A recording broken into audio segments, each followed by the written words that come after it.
नमस्कार। मैं डॉक्टर राजीव के Sharma, chairman orthopaedics, Moolchand hospital, new Delhi. इस सीरीज में आज हम बात करेंगे जो नेचुरल रीजंस ऑफ ऑस्टियोआर्थराइटिस यानी कि नी पेन के क्या क्या कारण होते हैं। सबसे इम्पॉर्टेंट कारण होता है जो एज रिलेटेड ऑस्टियोआर्थराइटिस है, जिसमें कुछ लोगों को बहुत कम एज में ही आर्थराइटिस शुरू हो जाता है, sometimes surprisingly even as young as 34-35 years। क्या कारण होते हैं इस आर्थराइटिस के जल्दी होने के? अगर हम उनको एन्यूमरेट करें तो पहला रीजन होता है जेनेटिक्स, यानी कि जैसे कुछ लोगों के बाल जल्दी सफेद होते हैं, उसी तरह से कुछ लोगों का नी जॉइंट की कार्टिलेज का डैमेज अर्ली स्टेज में हो जाता है, यानी कि जेनेटिक रीजन। दूसरा जेनेटिक रीजन होता है लेग्स की form, bone deformity of the legs, यानी कि अगर किसी के लेग्स जो हैं इंटरनली टर्न्ड हैं, जिसको जिनु वैरम कहते हैं, तो उन पेशेंट्स में प्रेशर ऑफ द वॉकिंग यानी कि बॉडी का जो प्रेशर है वो inner part of the joint में ज्यादा होता है। उस वजह से inner part of the knee joint age के हिसाब से जल्दी डैमेज हो जाता है। या उन सब लोगों में जो समय के साथ साथ ज्यादा जो है जमीन पर बैठते हैं, ज्यादा नीज को बेंड करके काम करते हैं, या बहुत ज्यादा वजन लेकर चलते हैं, या जैसे बहुत ज्यादा ड्राइविंग करते हैं, तो उन लोगों में जहां भी नी जॉइंट का घर्षण ज्यादा होगा, फ्रिक्शन ज्यादा होगा, वहां कार्टिलेज का डैमेज जल्दी हो जाता है।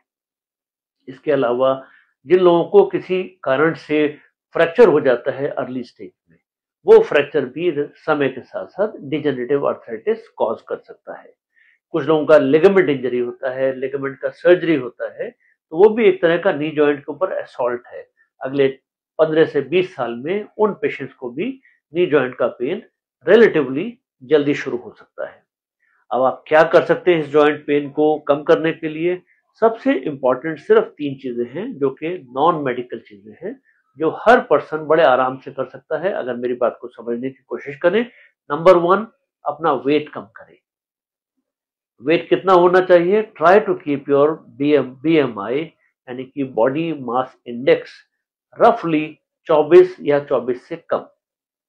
दूसरा, regular exercise half an hour morning अपने आप को जरूर दें। जो सिंपल एक्सरसाइज करें, बेड पर लेटकर या चेयर पर बैठकर पैर को सीधा ऊपर उठाने का, 10 सेकंड तक रोकने का और नीचे छोड़ने का। ये 2 सिंपल एक्सरसाइजेस करने के बाद तो वजन कम रखें, एक्सरसाइज फॉलो करें। और जिन लोगों को नी जॉइंट का प्रॉब्लम है वो प्रिकॉशंस फॉलो करें, यानी कि avoid too much of stair climbing, avoid too much of sitting on the floor.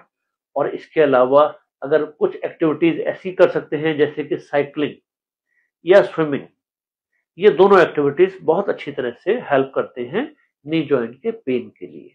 अगर इन सब चीजों से, 3 चीजों करने से फायदा नहीं होता तो अपने डॉक्टर से संपर्क करें और वो आपको कुछ ना कुछ मेडिकेशन देंगे, जिससे आपका बड़े आसानी से ये तकलीफ जो है कुछ समय के लिए डेफिनेटली खत्म हो सकता है।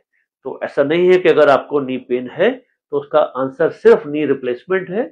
बहुत सारे नॉन ऑपरेटिव मेथड्स भी आप फॉलो कर सकते हैं और उसके बाद आप अपने आप को ठीक रख सकते हैं। Thank you so much.